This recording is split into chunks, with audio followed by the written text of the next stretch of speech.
তো নমস্কার বন্ধুরা, আমি সুনীল মাহাতো আর আপনারা দেখছেন টেকনিক্যাল সুনীল ইউটিউব চ্যানেল। তো আপনারা হয়তো জানেন যে অক্টোবরের 9 তারিখ থেকে বাঙালিদের সবথেকে বড় উৎসব দুর্গাপুজো কিন্তু শুরু হতে চলেছে, যার কথা মাথায় রেখে সরকার দুর্গাপুজোর মাসে অক্টোবরে 1 তারিখ থেকে সরকারের যেসব প্রকল্পগুলো লঞ্চ করেছে সেই প্রকল্পগুলোর টাকা কিন্তু অ্যাকাউন্টে আসতে শুরু করবে।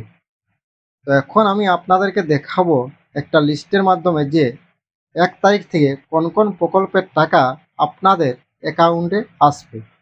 তো যদি আপনাদের এটা দেখার ইচ্ছা আছে তো অবশ্যই আপনারা ভিডিওটা স্কিপ না করে শেষ পর্যন্ত দেখুন, এবং যদি এইসব প্রকল্পের টাকা আপনারা পেয়ে থাকেন তাহলে আপনারা জানতে পারবেন যে আপনাদের টাকাটা কবে থেকে আপনার অ্যাকাউন্টে আসতে শুরু করবে।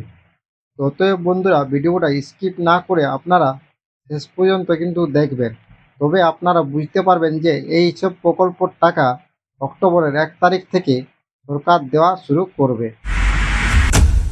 আর যদি ভিডিও ভালো লাগে তো অবশ্যই একটা লাইক করবেন, চ্যানেলে প্রথম হলে সাবস্ক্রাইব করবেন এবং বেল আইকন ক্লিক করে রাখবেন।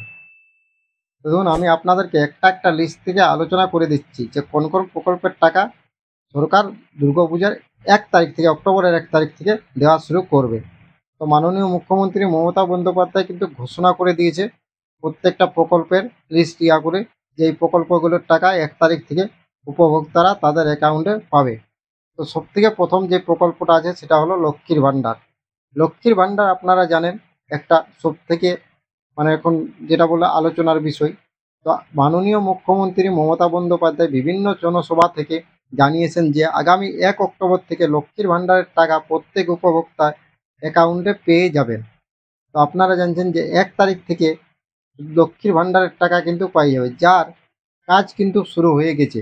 আপনারা যদি এখন স্ট্যাটাস চেক করে করেন তাহলে দেখা যাচ্ছে পেমেন্ট আন্ডার প্রসেসিং, আর 1 থেকে 2 দিন পর টাকা অ্যাকাউন্টে চলে আসবে।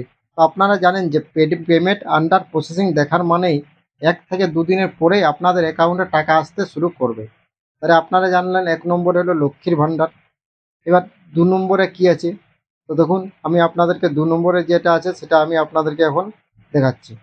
তো 2 নম্বরে যেটা আছে সেটা হলো কৃষক বন্ধু প্রকল্প। তো আপনারা জানেন যে কৃষক বন্ধু প্রকল্পের 2 কিস্তিতে টাকা দেওয়া হয়। তো সেকেন্ড কিস্তি যেটা সেটা কিন্তু অক্টোবরের 1 তারিখ থেকে শুরু হবে, অক্টোবর থেকে দেওয়া হয়। তো দেখুন, তো পুজোর আগেই আপনারা এই টাকাটা পেয়ে যাবেন। তো আপনারা দেখেছেন যে মুখ্যমন্ত্রী তার বিভিন্ন জনসভা থেকে জানিয়েছেন যে বন্যার কারণে কৃষকদের যেহেতু অনেক ক্ষয়ক্ষতি হয়ে গেছে, তাই শুধু কৃষক বন্ধু নয়, তার সাথে বন্যায় যে ক্ষতিপূরণের যে টাকা দেব বলেছে সরকার, সেই টাকাটাও কিন্তু অক্টোবরের 1 তারিখ থেকেই আপনাদের অ্যাকাউন্টে ঢুকতে শুরু করবে। তো শুধু কৃষক বন্ধু নেই, কৃষক বন্ধুর সাথে বন্যায় যেসব কৃষকদের ক্ষতি হয়েছে সেই ক্ষতিপূরণের যে টাকা অ্যালাউন্স করা হয়েছে সেই টাকাটাও কিন্তু আপনারা 1 তারিখ থেকেই আপনাদের অ্যাকাউন্টে চলে আসবে। এবং 3 নম্বর যেটা হলো সেটা হলো পেনশন যোজনা। তো আপনারা জানেন বৃদ্ধা পেনশন, বিধবা পেনশন অথবা মানবিক এইসব যে পেনশন ভাতাগুলো আছে সেগুলোর টাকা কবে থেকে আসবে, এইটা কিন্তু 1 তারিখ থেকেই আপনাদের অ্যাকাউন্টে চলে আসবে। তো দেখুন এটা কি বলছে, তো বৃদ্ধা পেনশন, বিধবা পেনশন ও মানবিক। তো মাননীয় মুখ্যমন্ত্রী মমতা বন্দ্যোপাধ্যায় বিভিন্ন জনসভা থেকে ঘোষণা করেন যে দুর্গাপুজোর অনেক আগেই সমস্ত পেনশন যোজনার টাকা যাতে উপভোক্তারা পেয়ে যান। তো দুর্গাপুজো যেটা 9 তারিখ থেকে তার অনেক আগেই যাতে তারা পেয়ে যায়, তার জন্য সব রকম ব্যবস্থা গ্রহণ করা হচ্ছে যাতে সমস্ত পেনশনের টাকা 1 অক্টোবর থেকে পেনশন উপভোক্তাদের অ্যাকাউন্টে চলে আসে। আপনারা জানলেন যে 3টা প্রকল্প আছে, 3টা প্রকল্পের টাকায় কিন্তু আপনাদের 1 তারিখ থেকে সকলের অ্যাকাউন্টে কিন্তু চলে আসবে। তো আজকের ভিডিও এতদূর পর্যন্তই ছিল। থ্যাংক ইউ, ধন্যবাদ। এই ছোট্ট আপডেটটা আপনাদেরকে দেওয়ার ছিল যে 1 তারিখ থেকে কোন কোন প্রকল্পের টাকা আপনাদের অ্যাকাউন্টে আছে। তো এই প্রকল্পগুলোর মধ্যে যদি আপনার কোনো প্রকল্প হয়ে থাকে তো অবশ্যই আপনার টাকা 1 তারিখে চলে আসবে। থ্যাংক ইউ, ধন্যবাদ।